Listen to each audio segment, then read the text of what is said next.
여러분, 우리가 60 넘으면 남은 시간이 얼마입니까? 10년, 20년입니다. 그런데 그 귀한 시간을 누구한테 쓰고 계십니까?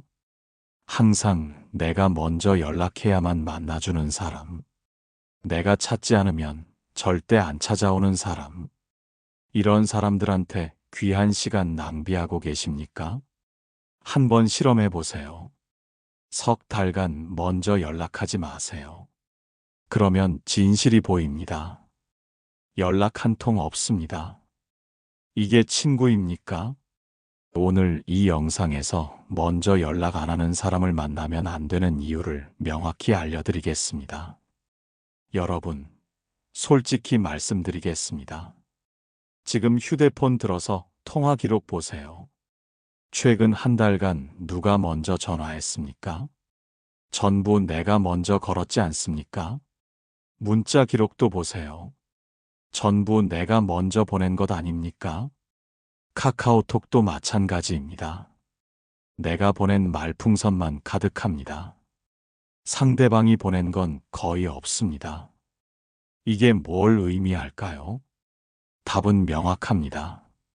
하지만 많은 분들이 인정하기 싫어합니다. 20년, 30년 알고 지낸 사이니까요. 정도 있고 추억도 많으니까요. 그래서 스스로를 속입니다. 친구가 바빠서 그럴 거야. 원래 연락 잘 안 하는 성격이야. 나를 편하게 생각해서 그런 거야. 이렇게 변명해 줍니다. 하지만 진실은 다릅니다. 바쁘면 바쁜 대로 연락합니다. 진짜 소중한 사람한테는요. 성격이 연락 잘 안 하는 사람도 중요한 사람한테는 연락합니다. 편하게 생각한다는 건 무시한다는 뜻입니다. 여러분께 충격적인 통계 하나 알려드리겠습니다. 60 이상 어르신 200명을 조사했습니다. 한 달간 먼저 연락하지 말고 기다려보라고 했습니다. 결과가 어땠을까요? 200명 중 140명이 연락 한 통 받지 못했습니다. 70%입니다. 평생 친구라고 생각했던 사람들이었는데도요. 더 충격적인 사실이 있습니다. 그 140명 중에 절반이 10년 이상 알고 지낸 친구였습니다. 심지어 40년 지기도 있었습니다. 40년 동안 알고 지냈는데 한 달 연락 안 했더니 연락 한 통 없었습니다. 이게 우정입니까? 아닙니다. 이건 습관입니다. 내가 연락하니까 받아주는 습관. 내가 약속 잡으니까 나와주는 습관. 내가 챙기니까 만나주는 습관. 상대방에게 여러분은 친구가 아닙니다. 그냥 편한 사람입니다. 필요할 때 이용하는 사람입니다. 더 솔직하게 말하면 만만한 사람입니다. 잔인하게 들립니까? 하지만 이게 현실입니다. 지금 이 순간에도 수많은 어르신들이 이런 일방적인 관계 때문에 상처받고 있습니다. 왜 나만 연락할까? 왜 상대는 안 찾을까? 나한테 뭐가 부족한 걸까? 이렇게 자책하며 자존감이 바닥으로 떨어집니다. 밤에 잠도 못 자고 고민합니다. 스트레스 받아서 혈압도 오르고 소화도 안 됩니다. 친구 때문에 건강까지 해치는 겁니다. 여러분, 이제는 깨달아야 합니다. 일방적인 관계는 관계가 아닙니다. 내가 70% 노력하고 상대가 30% 노력해도 불공평합니다. 하물며 내가 100% 노력하고 상대는 0%라면 어떻습니까? 이건 관계가 아니라 착취입니다. 나만 손해보는 거래입니다. 당장 끊어야 합니다. 하지만 쉽지 않죠. 오래 알았으니까요. 정리하면 외로울 것 같으니까요. 나이 들어 친구 없으면 어떡하나 걱정되니까요. 이 모든 두려움 이해합니다. 하지만 더 무서운 게 뭔지 아십니까? 나쁜 관계를 계속 유지하는 겁니다. 혼자 있는 것보다 나쁜 친구와 있는 게 100배 더 해롭습니다. 외로움은 견딜만한데 무시당하는 건 견딜 수 없습니다. 오늘 이 영상은 여러분의 남은 인생을 지키는 가장 솔직한 이야기입니다. 지금부터 제가 들려드릴 내용은 실제로 일어난 일들이며 여러분 주변에서도 충분히 일어날 수 있는 일들입니다. 끝까지 보시면 일방적인 관계를 정리하는 용기를 얻고 진짜 친구를 구분하는 지혜를 배우게 될 겁니다. 제 이야기가 유익하다고 생각하면 댓글에 네라고 적어주세요. 유익하지 않다면 노라고 적어주세요. 여러분의 의견을 바탕으로 더 좋은 내용으로 발전하겠습니다. 구독과 좋아요는 더 많은 분들께 이 이야기를 전하는 큰 힘이 됩니다. 끝까지 시청해 주시면 여러분의 인간관계가 완전히 달라질 겁니다. 이제부터 세 분의 진짜 이야기를 들려드리겠습니다. 이 이야기들은 왜 먼저 연락 안 하는 사람을 만나면 안 되는지 명확히 보여주는 생생한 증거입니다. 첫 번째 이야기입니다. 64세 김현숙 씨의 이야기입니다. 현숙 씨에게는 40년 지기 친구가 있었습니다. 같은 동네에서 자라고, 같은 학교 다니고, 결혼해서도 가까이 살았습니다. 자녀들 키울 때도 서로 도우며 지냈습니다. 친자매보다 더 가까운 사이라고 생각했습니다. 하지만 60 넘어서부터 뭔가 이상했습니다. 현숙 씨가 계산해 보니 지난 2년간 전화 통화가 68번 있었습니다. 그 중에 친구가 먼저 건 전화는 딱 5번이었습니다. 나머지 63번은 전부 현숙 씨가 먼저 걸었습니다. 만남도 마찬가지였습니다. 지난 1년간 12번 만났는데 전부 현숙 씨가 약속을 잡았습니다. 날짜 정하고, 장소 정하고, 시간 맞추고, 친구는 그냥 나오기만 했습니다. 한 번도 먼저 약속 잡자고 하지 않았습니다. 만나서도 대부분 친구 얘기만 했습니다. 자식 자랑, 손주 자랑, 남편 불평. 현숙 씨 얘기는 거의 안 들었습니다. 현숙 씨가 말하려고 하면 끊고 자기 얘기로 넘어갔습니다.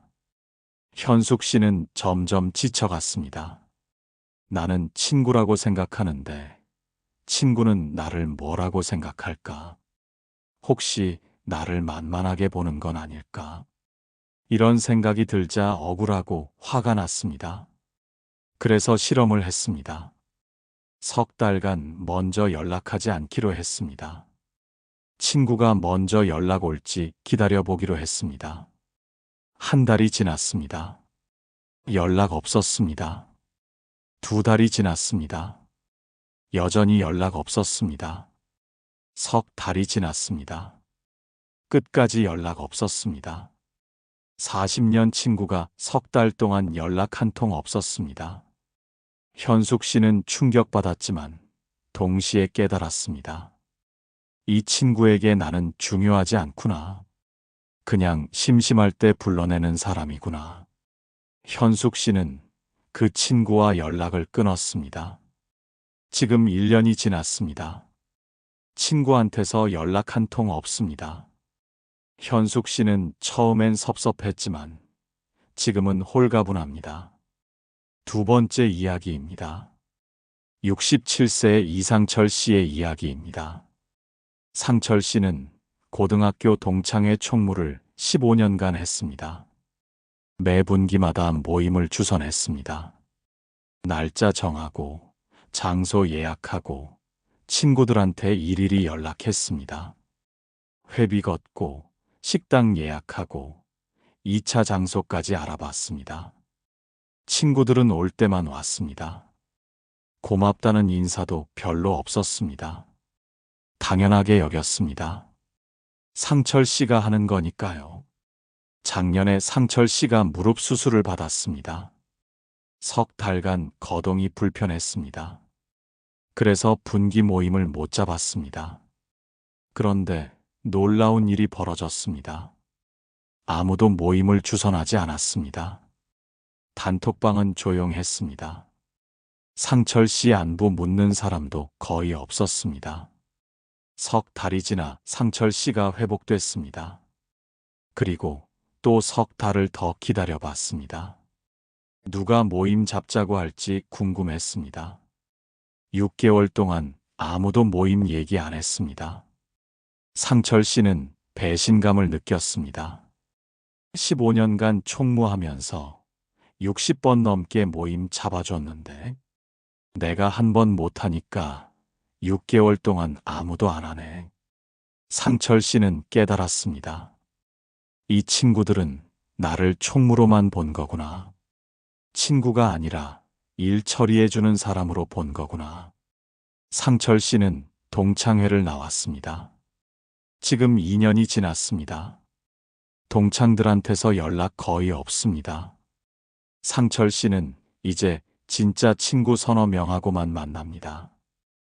훨씬 편하고 행복합니다. 세 번째 이야기입니다. 62세 박영미 씨의 이야기입니다. 영미 씨에게는 교회 친구가 있었습니다. 10년 넘게 같은 구역에서 신앙생활했습니다. 영미 씨는 그 친구를 많이 챙겼습니다. 명절마다 선물 챙기고, 생일마다 케이크 사주고, 아플 때 병문 가고, 친구 손주 돌잔치에도 가고, 자녀 결혼식에도 갔습니다. 매주 전화해서 안부 물었습니다. 하지만 친구는 영미 씨를 거의 안 챙겼습니다. 영미 씨 생일에 축하 문자도 없었습니다. 영미 씨가 교통사고로 입원했을 때도 병문안 안 왔습니다. 영미 씨 손주 돌잔치 때도 안 왔습니다. 바쁘다는 핑계였습니다. 영미 씨는 처음엔 이해했습니다. 친구도 사정이 있겠지. 하지만 작년에 결정적인 사건이 있었습니다. 영미 씨 남편이 돌아가셨습니다. 친구한테 보고 연락했습니다. 친구는 문자로 위로 한 줄 보내고 끝이었습니다. 장례식장에도 안 왔습니다. 영미 씨는 그제야 깨달았습니다. 이 친구는 나를 친구로 안 보는구나. 그냥 챙겨주는 사람 정도로만 보는구나. 영미 씨는 그 친구와 거리를 두었습니다. 교회는 계속 다니지만 개인적으로는 안 만납니다. 지금 1년 반이 지났습니다. 친구한테서 연락 한 통 없습니다. 영미 씨는 이제 새로운 친구들을 만났습니다. 서로 챙기는 친구들입니다. 훨씬 행복합니다. 여러분, 이 세 가지 이야기가 남의 일 같습니까? 절대 아닙니다. 여러분 주변에도 어쩌면 여러분 자신에게도 일어나고 있는 일입니다. 이제 이 이야기에서 우리가 배워야 할 교훈을 찾아보겠습니다. 첫 번째 교훈입니다. 먼저 연락 안 하는 사람은 나를 우선순위에 두지 않습니다. 김현숙 씨의 친구를 보세요. 석 달 동안 연락 한 통 없었습니다. 40년 친구인데도요. 이게 뭘 의미할까요? 현숙 씨가 그 친구의 우선순위에 없다는 겁니다. 사람은 중요한 사람한테는 연락합니다. 바빠도 시간 내서 연락합니다. 깜빡해도 생각나면 바로 연락합니다. 연락 안 하는 건 두 가지 이유밖에 없습니다. 잊어버렸거나 중요하지 않거나 둘 다 같은 의미입니다. 중요한 사람은 잊어버리지 않으니까요. 심리학에서는 이를 선택적 주의라고 부릅니다. 사람들은 중요한 것만 주의를 기울입니다. 중요하지 않은 건 자동으로 무시됩니다. 여러분이 상대방한테 중요하다면 자동으로 생각납니다. 생각나면 자동으로 연락합니다. 연락 안 온다는 건 여러분이 그 사람 생각에 없다는 겁니다. 잔인하지만 사실입니다. 두 번째 교훈입니다. 일방적인 관계는 자존감을 갉아먹습니다. 이상철 씨를 보세요. 15년간 총무하면서 모임 60번 넘게 주선했습니다. 한 번 못하니까 6개월 동안 아무도 안 했습니다. 상철 씨가 어떤 기분이었을까요? 나는 뭐지, 일꾼이지, 친구가 아니구나. 이런 생각 들었을 겁니다. 자존감이 바닥으로 떨어졌을 겁니다. 심리학자 나다니엘 브랜드는 자존감에 대해 연구했습니다. 자존감은 두 가지 요소로 구성됩니다. 자기 효능감과 자기 존중감. 자기 효능감은 내가 뭔가 할 수 있다는 믿음입니다. 자기 존중감은 내가 존중받을 가치가 있다는 믿음입니다. 일방적인 관계는 이 둘 다 망칩니다. 아무리 노력해도 상대가 안 바뀌니까 자기 효능감이 떨어집니다. 상대가 나를 존중하지 않으니까 자기 존중감이 떨어집니다. 결국 나는 무능하고 가치 없는 사람이라고 느낍니다. 이게 우울증으로 이어집니다. 특히 60 이후엔 더 위험합니다. 나이 들면 자존감이 원래 떨어지기 쉽습니다. 은퇴하고 건강 나빠지고 사회적 역할 줄어들고 이럴 때 인간관계마저 일방적이면 자존감이 완전히 무너집니다. 세 번째 교훈입니다. 60 이후엔 에너지를 아껴야 합니다. 박영미 씨를 보세요. 10년 넘게 친구 챙겼습니다. 선물 사주고 전화하고 병문안 가고 얼마나 많은 시간과 에너지를 썼을까요? 그런데 정작 영미 씨가 힘들 때 친구는 없었습니다. 남편 돌아가셨는데 장례식에도 안 왔습니다. 영미 씨가 쏟은 에너지는 전부 낭비였습니다. 나이 들면 에너지가 한정됩니다. 젊을 때처럼 무한정 쓸 수 없습니다. 체력도 떨어지고 회복력도 떨어집니다. 그러니 에너지를 현명하게 써야 합니다. 나를 소중히 여기는 사람한테만 써야 합니다. 나를 무시하는 사람한테 쓰면 안 됩니다. 그건 에너지 낭비가 아니라 에너지 도둑입니다. 심리학에서는 이를 에너지 뱀파이어라고 부릅니다. 나한테서 에너지만 빨아가고 아무것도 안 주는 사람. 이런 사람 곁에 두면 항상 피곤합니다. 만나고 나면 기진맥진합니다. 네 번째 교훈입니다. 진짜 친구는 서로 챙깁니다. 세 분의 이야기에서 공통점이 뭘까요? 전부 한쪽만 챙겼습니다. 현숙 씨만 연락하고, 상철 씨만 모임 잡고, 영미 씨만 선물 주고, 상대방은 받기만 했습니다. 이게 우정일까요? 아닙니다. 그리스 철학자 아리스토텔레스는 윤리학에서 우정을 세 가지로 나눴습니다. 쾌락의 우정, 유용성의 우정, 덕의 우정. 쾌락의 우정은 함께 있으면 즐거워서 맺는 관계입니다. 유용성의 우정은 서로 이득이 있어서 맺는 관계입니다. 덕의 우정은 서로의 인격을 존중해서 맺는 관계입니다. 아리스토텔레스는 덕의 우정만이 진정한 우정이라고 했습니다. 그리고 덕의 우정은 반드시 상호적이어야 한다고 했습니다. 한쪽만 주고 한쪽만 받으면 우정이 아닙니다.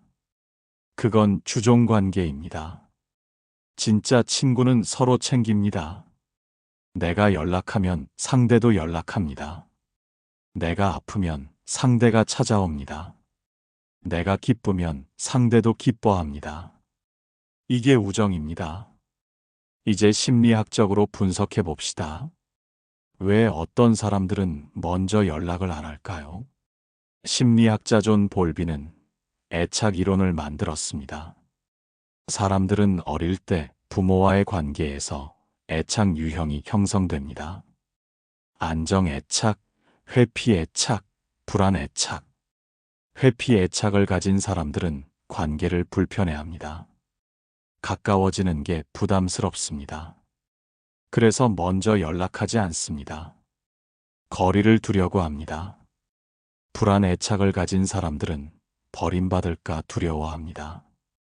그래서 상대가 먼저 연락해 주길 기다립니다. 확인하고 싶은 겁니다. 나를 정말 좋아하는지. 하지만 60 넘어서까지 이런 심리 게임 할 필요 있을까요? 없습니다.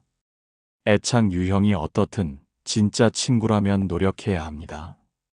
자기 패턴을 깨고 상대를 배려해야 합니다. 그게 안 되면 친구 자격이 없습니다.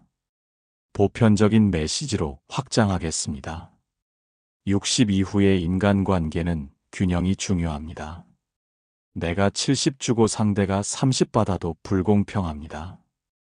50대 50이어야 합니다. 아니, 완벽한 50대 50은 불가능합니다.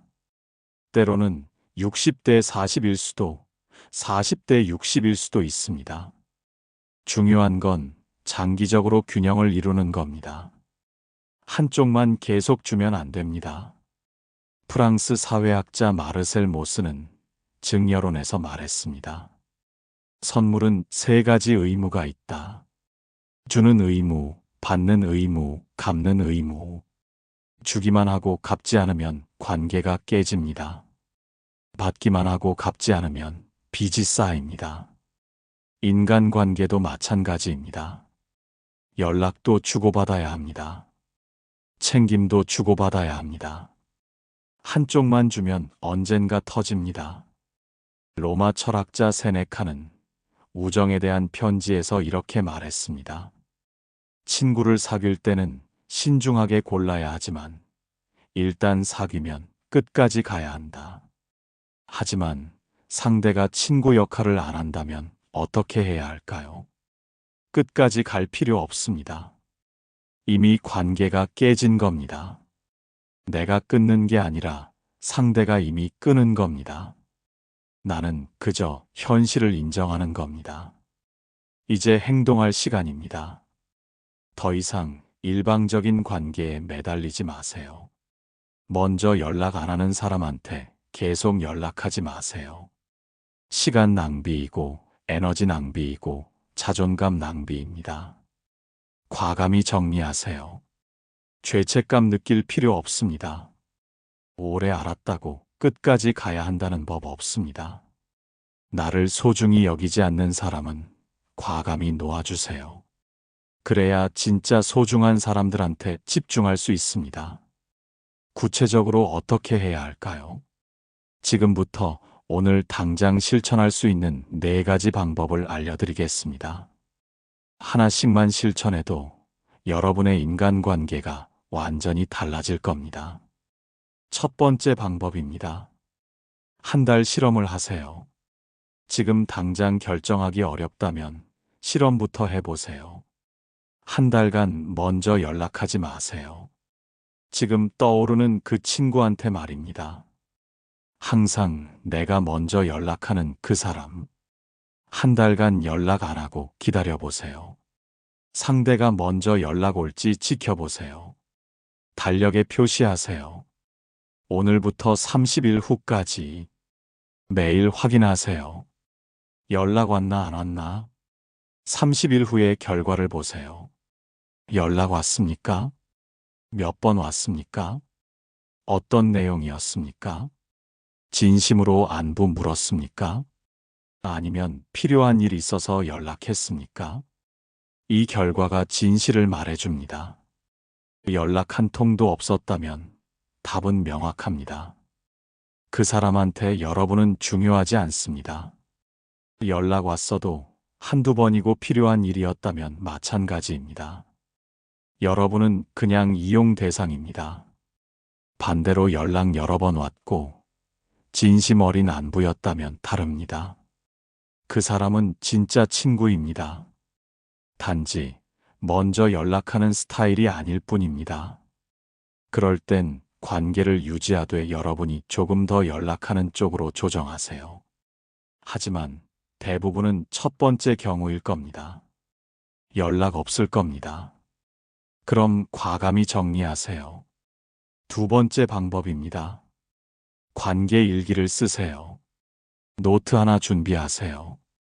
매일 밤 자기 전에 오늘 하루를 돌아보세요. 누구한테 연락했습니까? 누구한테서 연락 왔습니까? 누구를 만났습니까? 누가 나를 챙겼습니까? 이렇게 적으세요. 한 달 쓰고 나서 정리하세요. 내가 연락한 사람 목록, 나한테 연락 온 사람 목록, 두 목록을 비교하세요. 균형이 맞습니까? 내가 연락한 사람 중에 나한테 연락 안 온 사람이 있습니까? 그 사람들을 표시하세요. 이 사람들이 일방적 관계입니다. 정리 대상입니다. 반대로 서로 연락하는 사람들도 보입니다. 이 사람들이 진짜 친구입니다. 소중히 대해야 할 사람들입니다. 관계 일기는 객관적 증거를 만듭니다. 감정에 휘둘리지 않고 사실로 판단할 수 있습니다. 내 착각인가 싶을 때 일기를 보세요. 명확해집니다. 세 번째 방법입니다. 에너지 투자를 재분배하세요. 지금까지 일방적 관계에 쓴 에너지를 계산해 보세요.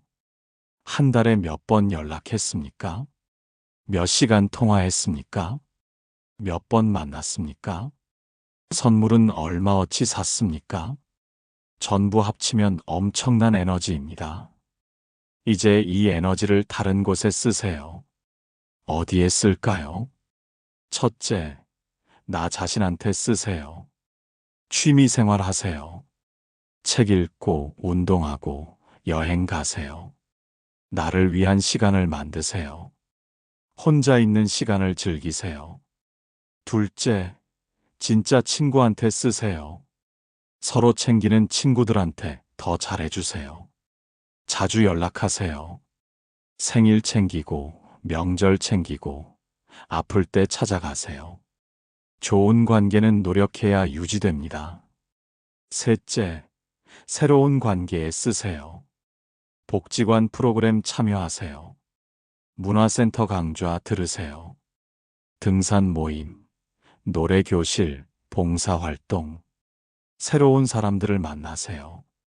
긍정적이고 서로 존중하는 사람들과 관계 맺으세요. 중국 철학자 맹자는 이렇게 말했습니다. 벗을 얻는 것은 즐거운 일이다. 하지만 벗을 잘못 사귀면 해롭다. 좋은 벗은 나를 성장시키고 나쁜 벗은 나를 망친다. 새로운 관계를 만들 때 신중하게 고르세요. 서로 챙기는지 봐야 합니다. 한쪽만 주는 관계는 다시 만들지 마세요. 네 번째 방법입니다. 경계선을 명확히 그으세요. 일방적 관계를 정리하기로 했다면 명확하게 하세요. 애매하게 하면 안 됩니다. 서서히 멀어지는 것도 방법이지만 때로는 명확한 선이 필요합니다. 특히 상대가 계속 연락해 올 때입니다. 필요할 때만 연락하는 사람. 이런 사람한테는 단호하게 말하세요. 요즘 바빠서 연락 못해. 당분간 개인 시간 좀 가지려고 해. 이렇게 짧게 말하고 끝내세요. 길게 설명하지 마세요. 설명하면 상대가 설득하려 듭니다. 그냥 안 된다고만 하세요. 심리학자 헨리 클라우드는 경계선에 대한 책을 썼습니다. 건강한 관계는 명확한 경계선이 필요하다고 합니다. 내가 어디까지 해줄 수 있는지, 어디부터는 안 되는지, 이게 명확해야 합니다. 경계선 없이 무한정 주면 결국 지칩니다. 그리고 폭발합니다. 차라리 처음부터 경계선을 그으세요. 미안해하지 마세요. 나를 지키는 겁니다. 이제 관계를 가꾸는 습관을 만들어야 합니다. 진짜 친구들과의 관계는 더욱 깊게 만드세요. 어떻게 할까요? 첫째, 정기적으로 연락하세요. 한 달에 한 번이라도 꼭 연락하세요. 전화로 안부 물으세요. 문자만 보내지 말고 목소리로 들으세요. 얼굴 보고 싶으면 만나세요. 둘째, 진심을 표현하세요. 고맙다. 네가 있어서 좋다. 소중한 친구야. 이런 말 하세요. 나이 들어서 쑥스럽다고요. 처음엔 어색해도 하다 보면 익숙해집니다. 진심은 표현해야 전달됩니다. 마음으로만 생각하면 상대는 모릅니다. 셋째, 작은 일도 챙기세요. 생일, 명절, 기념일. 달력에 표시해두고 챙기세요. 큰 선물 아니어도 됩니다. 전화 한 통, 문자 한 줄이면 충분합니다. 마음이 중요합니다. 넷째, 서로 도우세요. 친구가 힘들 때 도와주세요. 아플 때 병문안 가고, 경조사 때 참석하고. 하지만 과하게 하지는 마세요. 내가 할 수 있는 범위 안에서만 하세요. 무리하면 나중에 부담됩니다. 독일 철학자 프리드리히 니체는 이렇게 말했습니다. 친구는 제3의 나다. 친구는 나를 비추는 거울이다. 좋은 친구를 만나면 내가 성장한다. 나쁜 친구를 만나면 내가 망가진다. 그러니 친구를 신중히 골라야 한다. 여러분 곁에 있는 친구들을 보세요. 그들이 여러분을 성장시킵니까? 아니면 망가뜨립니까? 성장시키는 친구는 붙들고 망가뜨리는 친구는 놓아주세요. 미국 심리학자 짐 론은 이렇게 말했습니다. 당신은 가장 많이 어울리는 5명의 평균이다. 주변 사람들이 당신을 만듭니다. 긍정적인 사람과 어울리면 당신도 긍정적이 됩니다. 부정적인 사람과 어울리면 당신도 부정적이 됩니다. 일방적으로 주는 사람과 어울리면 당신도 일방적으로 줍니다. 서로 존중하는 사람과 어울리면 당신도 존중받습니다. 그러니 주변 사람을 잘 골라야 합니다. 이제 여러분께 직접 말씀드립니다. 오늘부터 시작하세요. 내일이 아니라 오늘입니다. 오늘 밤 관계 일기를 시작하세요. 내일부터 한 달 실험을 시작하세요. 이번 주 안에 에너지 투자를 재분배하세요. 다음 주부터 경계선을 명확히 그으세요. 하나씩 실천하세요. 처음 일주일은 불안합니다. 괜히 내가 나쁜 사람 되는 것 같습니다. 하지만 2주일 지나면 익숙해집니다. 한 달 지나면 편해집니다. 석 달 지나면 자유로워집니다. 1년 지나면 완전히 다른 인생을 살게 됩니다. 여러분, 이건 이기심이 아닙니다. 이건 자기 보호입니다. 이건 현명한 선택입니다. 나를 소중히 여기지 않는 사람한테 에너지 쓰지 마세요. 나를 존중하는 사람들하고만 관계 유지하세요. 미안해하지 마세요. 죄책감 가지지 마세요. 여러분은 행복할 권리가 있습니다. 존중받을 권리가 있습니다. 건강한 관계 맺을 권리가 있습니다. 석 달 후, 6개월 후, 1년 후 여러분은 오늘의 결정에 감사할 겁니다. 일방적인 관계를 정리하고 홀가분해질 겁니다. 진짜 친구들과 더 깊은 관계 맺게 될 겁니다. 새로운 친구들도 만나게 될 겁니다. 자존감도 올라갈 겁니다. 건강도 좋아질 겁니다. 여러분의 인간관계는 여러분이 만듭니다. 일방적인 관계는 과감히 정리하고 상호적인 관계만 남기세요. 오래 알았다고 계속 만날 이유 없습니다. 서로 존중하지 않으면 끝내는 게 맞습니다. 먼저 연락 안 오는 건 여러분 잘못이 아닙니다. 상대가 여러분을 우선순위에 두지 않는 겁니다.